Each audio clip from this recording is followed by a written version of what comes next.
Mister shadow, நான் wanna have a drink?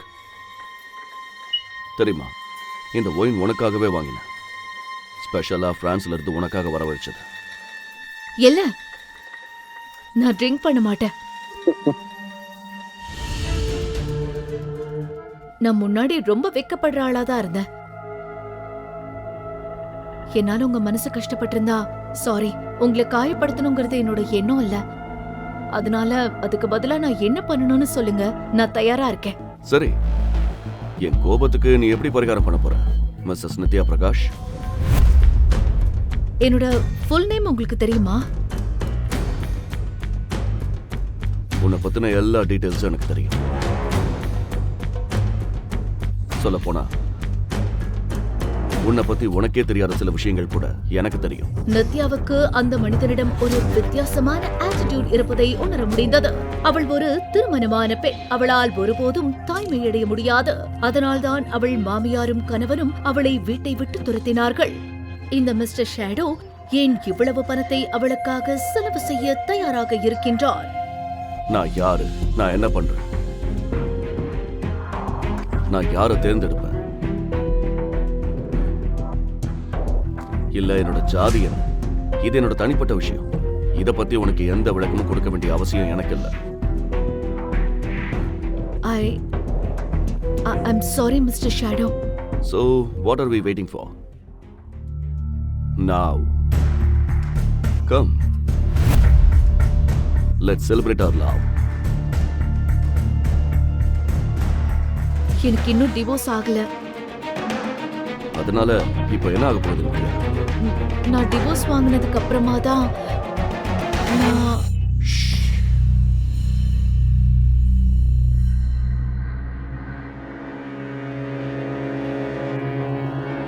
நீ இன்னும் அந்த துரோகிக்கு உண்மையான பொண்டாட்டியா இருக்கணும்னு நினைக்கிறியா? அவன் உன் சொந்த கசினியே கல்யாணம் பண்ணிக்கிட்டான். அவ கூட சேர்ந்து உன்னை ஏமாத்தி உன்னோட சொந்த வீட்டை விட்டே உன்னை வெளியில துரத்திட்டான். வாழ் மாய் நித்யா.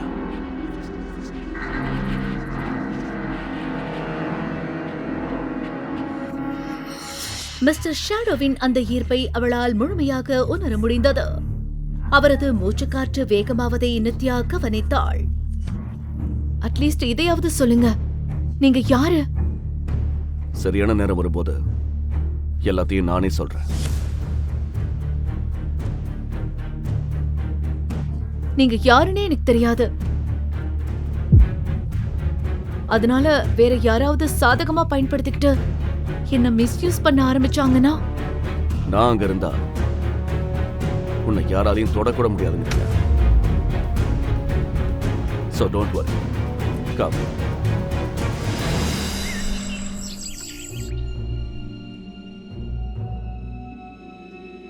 மீண்டும் ஒரு தீவிரமான காதல் இரவுக்கு பிறகு அடுத்த நாள் காலை நித்யா கண் விழித்து பார்த்தபோது மிஸ்டர் ஷேடோ அந்த அறையில் இல்லை.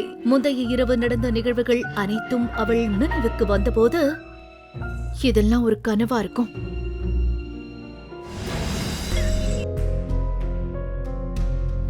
ஜெனி உள்ளே வந்து, ஏன்பா 2026ல போய் யாராவது டெக்ஸ்ட் மெசேஜ் பண்ணுவாங்களா? ஏன் எங்க அப்பா கூட வாட்ஸ்அப் தான் யூஸ் பண்றாரு. சரி, அதையெல்லாம் விடு. அவர் பார்க்கிறதுக்கு எப்படி இருந்தாரு? தெரியல, அங்க ரொம்ப இருட்டா இருந்ததால சரியா பார்க்க முடியல. ஆனா அவரோட பிசிக் எப்படி இருந்துச்சு?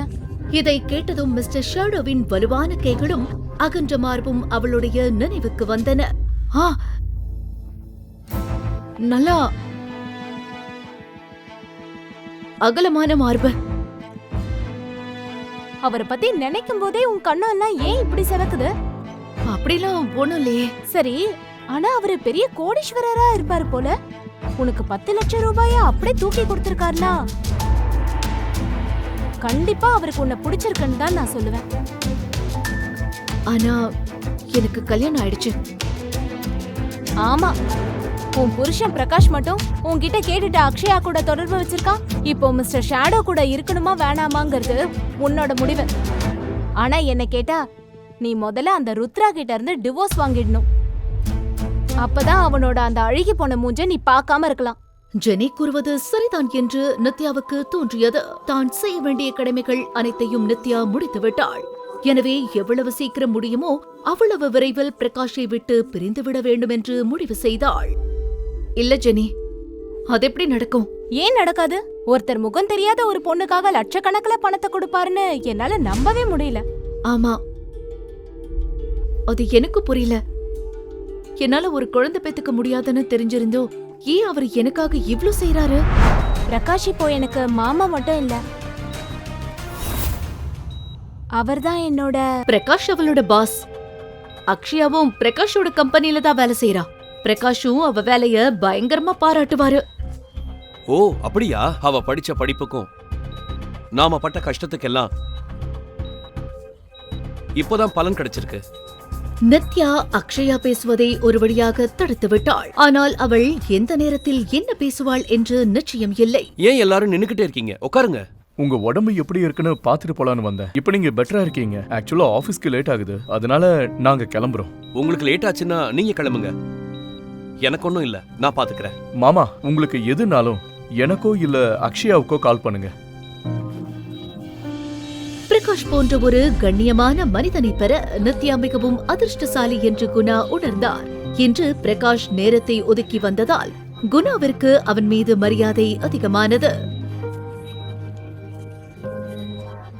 பிரகாஷ் தம்பி, சொல்லுங்க மாமா.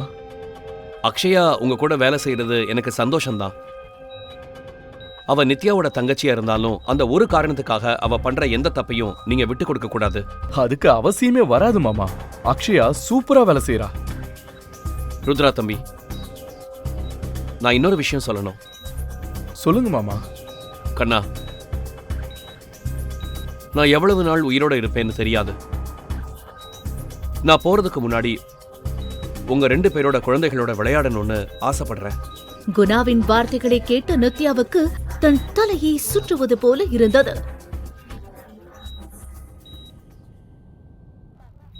அப்பா, உங்களுக்கு தெரியாதுல, இந்த நித்யாவால. ஐயோ, மறந்துட்டேன். நர்ஸ் மாமாவுக்கு மருந்து சீட்டு கொடுத்தாங்க. அக்ஷயா, இத கொஞ்சம் பார்மசியில போய் வாங்கிட்டு வந்துடுறியா? நான் கொஞ்சம் பிரகாஷ் கிட்ட தனியா பேசணும். அக்கா, அப்படி என்ன ரகசியம் உங்க 2 பேருக்குள்ள? இங்க எல்லாரும் நம்ம ஆளுங்க தானே, எங்க கிட்ட மறைக்கிறதுக்கு என்ன இருக்கு? என்ன பிரகாஷ், நீ ஃபாரின்ல படிச்சுட்டு வெஸ்டர்ன் கல்ச்சரை பழகிட்ட போல. உன் அக்கா புருஷனை போய் பேர் சொல்லி கூப்பிடுற? அக்ஷயா, புருஷன் பொண்டாட்டி விஷயத்துல நீ தலையிடாத, அது நல்லதில்ல. முதல்ல போய் மருந்து வாங்கிட்டு வா.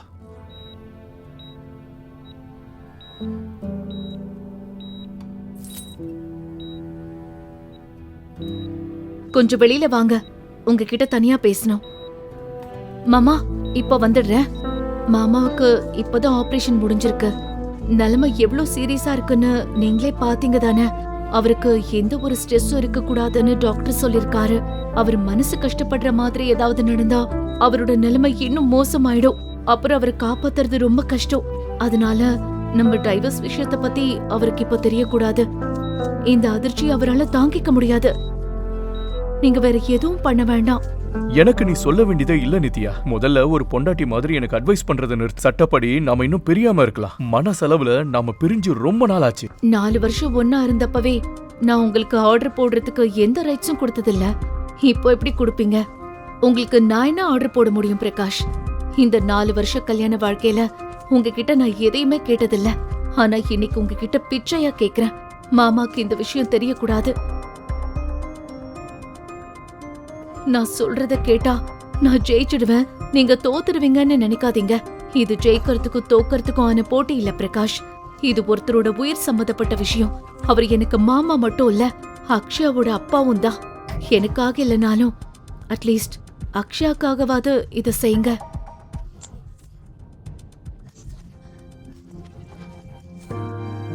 சரி, நான் மத்தது அக்ஷயா கிட்ட பேசிக்கிறேன். இப்ப நீ பேசி முடிச்சிட்டனா நான் கிளம்புறேன். எனக்கு லேட் ஆகுது. நித்யா பதற்றமாக மாமாவின் வாட்டுக்குள் ஓடினாள். ஏனென்றால் அவளுக்கு முன்பு அக்ஷயா அங்கு சென்று விட்டாள். உன் கழுத்துல என்ன அந்த தழும்பு? அந்த தழும்பு எதனால் வந்தது என்று பிரகாஷுக்கு புரிய 1 நிமிடம் கூட ஆகவில்லை. அது ஒரு ஆக்சிடென்ட் பிரகாஷ். அதுக்கு நான் உங்களுக்கு எந்த விளக்கமும் சொல்லணும்னு அவசியம் இல்ல. மாமாக்கு உடம்பு சரியாகட்டும், அப்புறம் நம்ம டைவர்ஸ் ப்ரொசீஜரை முடிச்சுக்கலாம்.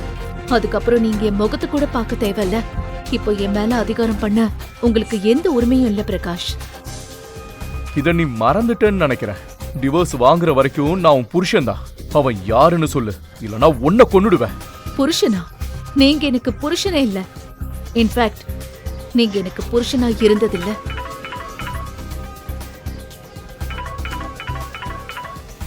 நித்யா தனது மாமாவின் வார்டுக்குள் போனாள். அக்ஷயா தனியாக மாமாவிடம் ஏதாவது சொல்லி விடுவாளோ என்ற பயம் அவளை இன்னும் வாட்டியது.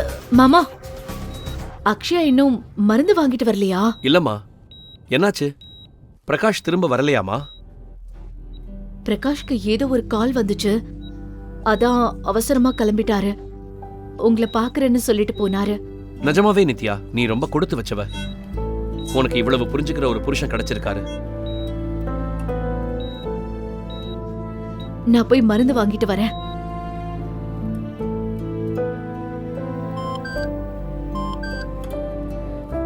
நித்யா, உன் அக்கௌண்ட்டுக்கு 5 லட்சம் ரூபாய் டிரான்ஸ்ஃபர் பண்ணிட்டேன். Have a look. பார்மசியில் மருந்து விலையை பார்த்தபோதுதான் அக்ஷயா ஏன் மருந்து வாங்காமல் வந்தாள் என்று நித்யாவுக்கு புரிந்தது. ஒரு வாரத்திற்கான மருந்து பில்லே பல ஆயிரங்கள் வந்திருந்தது. மாமா, நான் மருந்து வாங்கிட்டு வந்துட்டேன். இதோ இங்கே வைக்கிறேன். இப்ப எனக்கு கொஞ்சம் அவசர வேலை இருக்கு, நான் கிளம்புறேன். நாளைக்கு காலையில சீக்கிரமா வந்துடுறேன். நித்யா நேராக ஹோட்டல் ஓஷன் ஸ்டாருக்குள் நுழைந்தாள்.